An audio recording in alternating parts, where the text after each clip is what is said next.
Welcome back, everyone. We're diving into a pretty fascinating world today. Oh, absolutely. It's Umberto Eco's The Name of the Rose. Oh, classic. Yeah, a 14th century Benedictine abbey. It's the stage for a pretty captivating mystery. Uh, I know, I know. You might be thinking a murder mystery in a monastery. But trust me, The Name of the Rose, it's more than just a whodunit. It really grapples with these questions of faith, reason, and what is truth, really? And I think, Big questions. yeah, and these are questions that are still relevant to us today, just as much as they were back then. I think what's really fascinating about this novel is how Eco uses, well, he's a master semiotician, right? And he uses this fictional story to explore really real theological and philosophical debates. These debates have been going on throughout the history of the church. Wow, okay. The Abbey itself, with its, the imposing architecture and that library, that labyrinthine library, it all becomes a microcosm of the intellectual and spiritual landscape of the time. A microcosm, huh? Okay, so you keep using that word. What do you mean by that? Well, let's start with the structure of the Abbey, right? You have the eight officium, the main building. It's an octagon. Yeah.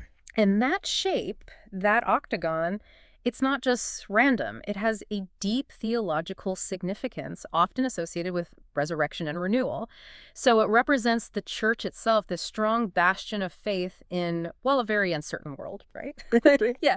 But within this, what seems like an impenetrable structure, well, secrets and darkness lurk. Okay, so we need someone to bring those secrets to light, right? Yeah. That's where William of Baskerville comes in, doesn't he? Exactly. Now tell me about this character. He's fascinating, this William. He's a Franciscan friar, sure, but he's also a man of science, a man of logic. Interesting. He approaches this whole mystery with a very sharp intellect, relying on observation, deduction. Observation, deduction. Yeah.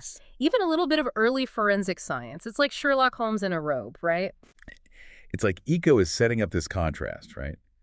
You've got William, this man of reason, investigating a series of deaths, but in a place that's dedicated to faith. So is he saying there's conflict between faith and reason? I don't think so. No, I think it's more subtle than that. You see, William's faith is never questioned, never in doubt. Right. He uses his God-given intellect to solve this mystery, and he sees logic and reason as, well, tools. Tools given by God to uncover the truth. Tools don't go to the truth. Interesting. But these tools lead him to the Abbey's library, and that library is full of, well, you've called it forbidden knowledge, right? So knowledge itself seems to be a source of conflict here. Oh, absolutely. The library, with its restricted section, it really becomes like a symbol of the power of knowledge, but also the danger. The symbol. Yeah. Eco is exploring this tension that's been going on within the church for centuries, really. How do you balance the pursuit of knowledge with, preserving the faith? A tricky balance, for sure. And that tension, I think, is kind of embodied in another one of the characters, right? Yeah. Jorge. Jorge of Burgos. Yeah, Jorge of Burgos. He's the one who's really fiercely defending suppressing knowledge, isn't he? Jorge is a complex character, a tragic figure, really. He's blind, both physically but also metaphorically. The way he sees it, knowledge, especially knowledge that challenges the church, it's a threat to the whole spiritual order. He believes that, well, ignorance is bliss. Protect people from certain ideas and they'll be safe. Which is, in a way, that's a temptation of its own, isn't it? To kind of choose the comfort of ignorance over, facing those challenges of knowledge.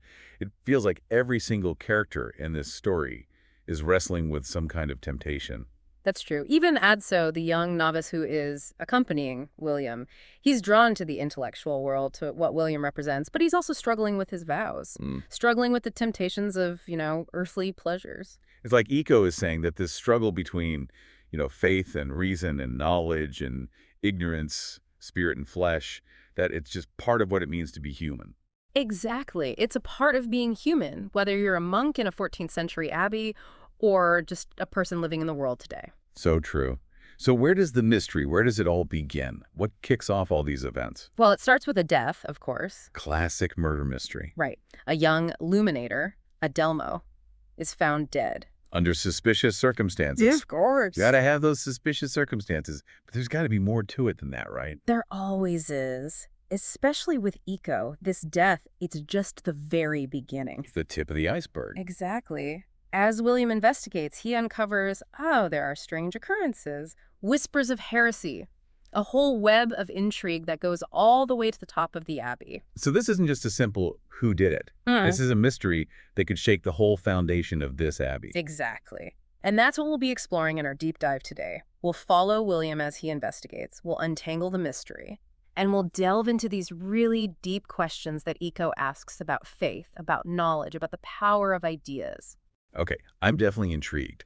But before we go any further, I want to hear from you, our listener. What stands out to you so far? What questions are popping into your head? Yeah, what are you thinking? It's like Eco uses the physical layout of the Abbey, like it's a mirror to these deeper themes, like the library. It's a labyrinth, a place where knowledge is hidden, but also revealed. Oh, yeah, that's a really good point. Like the architecture itself is part of the journey, the intellectual and spiritual journey, right, that William and Add. So they go through it together. Yeah, exactly. And in that labyrinth, well, you meet all these characters, and each of them, they kind of represent a different side of this whole struggle. Faith versus reason, Oh, sticking to what you're told versus questioning everything. let's talk more about those characters. We got William and Jorge, but there are others too, right? People who play a big role in this whole drama. You've got the abbot. He's a complex character. He represents the whole idea of leadership in the church. He's a man of faith, but he's aware of the politics of the time. Right, right. He's got to keep the abbey running smoothly, keep the papal legates happy. It's a balancing act. Yeah, sounds like it. So compromise is part of the job description, even if it means, maybe bending some ideals. Exactly. And then there's Ubertino of Casal. This guy, he's a former Franciscan, right? Okay. He's seen some things. He knows about the dangers of heresy firsthand. He's seen the Inquisition in action. Wow, so this guy's got baggage. Yeah, he does. He brings this weight of experience to the story, someone who's really wrestled with faith, with the allure of radical ideas. So he's not just some philosophical talking head. This is a guy who's been through it, real world stuff. Exactly. And then there's Salvatore. He's an enigma. An enigma. Yeah, he's a lay brother, but he speaks all these languages. Yeah. And he always seems to know more than he's letting on. Sounds a little shady, maybe. A little bit. But Yeah. he represents the people on the fringes, the outsiders. They often hold the key to understanding what's really going on, Yeah. the stuff that's hidden beneath the surface. It's like those people, they see things differently. They're not blinded by power or trapped in the echo chamber. All right. They see things from a different angle. And as all these characters, they interact, their beliefs clash, they've got their own motives, and it all just drives the mystery forward. It makes you think about the bigger picture, the questions Eco is asking. And one of the big questions, it seems like, is what is truth? William, with his logic and his deductions, he seems to think that you can find truth through reason, right? But then you've got Jorge. He has a totally different view. Or he's got that more traditional view of truth, the kind that's rooted in faith, revelation. To him, truth is something you receive, not something you discover. Received, okay. Yeah, it's in the scriptures. It's in the teachings of the church. And to question those truths, that's heresy. That's dangerous territory. So they approach the whole investigation in different ways too, right? William's out there looking for evidence, clues. He's trying to connect the dots. But Jorge, he sees these deaths as divine judgment, a punishment. Exactly. Two completely different ways of seeing the same events. And it affects everything, how the mystery unfolds, how justice is served. It's a clash of worldviews. Which brings us back to the library, the heart of it all. It's this place of knowledge, but also this battleground for these competing ideas. Yeah. What makes it such a powerful symbol, you think? Well, it's the church's wisdom, right? Centuries of scholarship, spiritual reflection. It's all there in those books. But it also shows the danger of knowledge, the idea that some ideas, they're just too dangerous to be let loose. So it's not just a collection of books. It's like a living thing, right? Almost like a character in the story, something that has power over everyone who steps inside. I think so, yeah. It's a character with two sides. Enlightenment on one hand, temptation on the other. It offers you understanding, but it also risks corrupting you. And that's reflected in the way the library is laid out, right? It's a labyrinth, secret passages, hidden chambers. It's like knowledge is being preserved, but also concealed, kept under wraps. Exactly. And then you've got that restricted section, the books that are just too dangerous for most people to see. Right, Makes you wonder who gets to decide what we can know, what needs to stay hidden. It's like that's happening today, too, isn't it? Yeah. We have more information than ever, but there's also censorship, fake news, people twisting information for their own agendas. You got it. Eco was ahead of his time. That's why this book still speaks to us. It makes us think about the ethics of knowledge, about who controls what we know, and how that shapes our worldview. So as William goes deeper into this mystery, he's in this labyrinth, he's dealing with all these different viewpoints in the Abbey, but what is he really searching for? On the surface, he's trying to solve the murders, right? Find the killer. But it's deeper than that. He wants something more. He wants to find a way for faith and reason to coexist. A path to truth that includes both the wisdom of the church and what we learn through human intellect. A lot of us, people of faith, I think we can relate to that. Trying to find that balance, right? Our beliefs and then this complicated world we live in. Exactly. And The Name of the Rose, with its history, philosophy, and this gripping story, it gives us a way to explore these timeless questions. Okay, so as William gets closer to the truth, closer to the Abbey secrets, Yeah. what are some of the big moments for him? The things that help him understand what's going on? There's this one scene. He meets a peasant girl. She sneaked into the Abbey. She's looking for food, looking for comfort. Okay. And it makes William question everything he thinks he knows about the world outside the Abbey. Yeah. It forces him to think about human desire, about all the complexities. And that's so too, right? He's never encountered anything like this before. The temptation, the forbidden. It's a turning point for him. Oh, yeah. It makes you ask, what is sin, really? And what does it mean to be redeemed? Can you sin and still be worthy of God's grace? Can you have earthly desires and still be spiritual? Tough questions.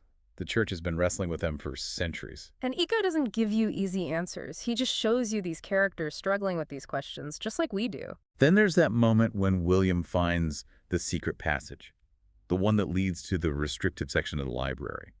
That's where the real danger is, right? The knowledge they've been trying so hard to keep hidden. Exactly. And when he starts reading those forbidden texts, he starts to uncover the Abbey's hidden history, the secrets, the betrayals, things that have been buried for a long time. Like the past is catching up with them, the sins of the fathers and all that. Powerful stuff. And it makes you think about forgiveness, about reconciliation. Can the church truly move forward if it's haunted by its past? Those are big questions to wrestle with. But they're the right questions to ask. And as we go on this journey with William, as we see everything unfold in this Abbey, we have to grapple with them too, right? Absolutely. And that's why The Name of the Rose is such an amazing book. It's a mystery, but it's also a deep exploration of faith, of the power of knowledge, and the challenges we all face as human beings. So we've talked about this library, right? It's enlightenment, but it's also temptation. This knowledge, it can set you free, but it can be dangerous too.